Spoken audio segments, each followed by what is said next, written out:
नमस्कार, मैं हूं विनोद कुमार शुक्ला। आप देख रहे हैं आई ऑफ ट्रुथ।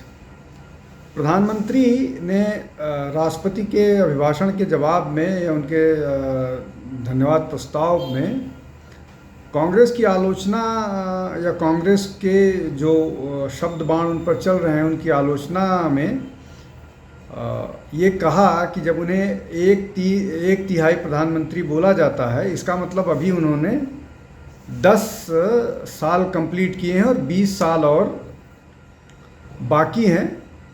तो उन्होंने इस बात को लेकर के कांग्रेस पर चुटकी ली। अमित शाह लगातार ये करते रहे हैं कि हम यहाँ अगले 40-50 साल तक हैं, हमको कोई सत्ता से बेदखल नहीं कर सकता, हमारे काम इस तरह से हैं। लेकिन जो प्रधानमंत्री की बात प्रधानमंत्री ने जो संसद में कही, उसके मायने ज़रूर बड़े हैं। पहले सामान्यतः ये कयास लग रहे थे कि शायद ये प्रधानमंत्री का तीसरा टर्म है और आखिरी टर्म है, और इसके बाद वो या तो बीच में या सरकार जब अगले चुनाव से पहले अपने आप को चुनावी राजनीति से अलग कर लेंगे, या अपने आप को वो किसी तरह से एक एग्जिट ले लेंगे एक्टिव पॉलिटिक्स से। लेकिन जिस तरह की बात उन्होंने संसद में की, या जिस तरह का देश में माहौल है और जिस तरह से वो कांग्रेस कांग्रेस पर आक्रामक हैं, राहुल गांधी पर भी बहुत आक्रामक हैं, उसको देख करके ऐसा लगता है कि 2029 में भी भाजपा के प्रधानमंत्री पद के दावेदार एक बार फिर नरेंद्र मोदी ही होंगे। ये बात हालांकि चुनाव के दौरान अमित शाह ने कही थी कि 2029 में भी हम मोदी जी के नेतृत्व में ही चुनाव लड़ेंगे। तब तक हालांकि प्रधानमंत्री की उम्र लगभग 78 साल के आसपास हो जाएगी। हालांकि स्वास्थ्य की दृष्टि से अगर देखें तो वो अभी बहुत सारे 30, 35 और 40 साल के उम्र के जो नेता हैं उनसे बेहतर स्थिति में नज़र आते हैं। जिस तरह से जितनी रैलियां उन्होंने की, जितनी भाषण दिए, अगर उसकी तुलना में राहुल गांधी से करें या तेजस्वी से करें, तेजस्वी तो व्हील चेयर पर बहुत सारे रैलियों में पहुंचे थे, इसलिए कि उनको कमर में कुछ तकलीफ़ हो गई थी। खैर, वो एक दूसरा पहलू है, हम पॉलिटिकली ही इसको लेके चलते हैं। तो क्या जिस तरह से प्रधानमंत्री नरेंद्र मोदी राहुल गांधी पर, सोनिया गांधी पर, खड़गे पर, कांग्रेस पर जिस तरह से वो आक्रामक हो रहे हैं, उससे लगता है कि वो 2029 में भी भाजपा को लीड करेंगे। और अपनी किसी भी बात में, जैसे जब 2014 का चुनाव हारे थे, क्षमा कीजिएगा, जब 2004 का चुनाव अटल बिहारी वाजपेयी हारे थे, तो नेता प्रतिपक्ष से ले करके सारी जिम्मेदारी उन्होंने आगे दूसरे नेताओं को सौंप दी थी। लेकिन यहाँ पर प्रधानमंत्री नरेंद्र मोदी न केवल खुद आक्रामक हैं, बल्कि सारा का सारा जो पूरा का पूरा प्रबंधन है वो भी खुद कर रहे हैं, उसको किसी को डेलीगेट नहीं कर रहे हैं। खुद भाषण उन्होंने दोनों सदनों में लगभग 2-2 घंटे दिए। तो ये जो एक होता है ना कि अब अगले चुनाव में वो धीरे धीरे रिटायरमेंट के मूड में जाएंगे, नए नेताओं को आगे करेंगे, वैसा होता दिख नहीं रहा है।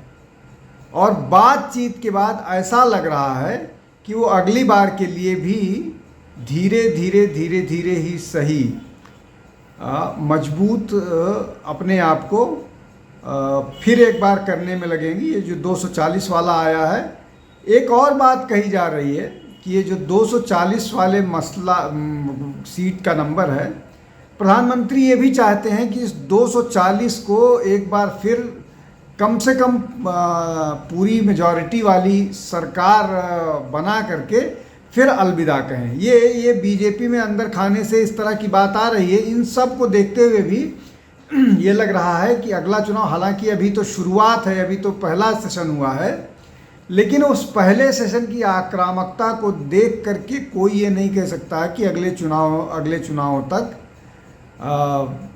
नरेंद्र मोदी रिटायरमेंट लेने के मूड में है। प्रकृति और स्वास्थ्य को कोई नहीं कह सकता है, लेकिन आज के अगर दृष्टि से देखें, आज के स्वास्थ्य की स्थिति को देखें, तो प्रधानमंत्री बहुत मजबूती के साथ अपने से 20 और 25 साल छोटे नेताओं के मुकाबले बहुत मजबूत हर दृष्टि से लग रहे हैं। आर्टिकुलेशन की दृष्टि से, स्वास्थ्य की दृष्टि से, या जो मेंटली जिसको एजाइल एक्टिव कहा जाता है, उन सारे दृष्टि से नरेंद्र मोदी बहुत एक्टिव नज़र आ रहे हैं।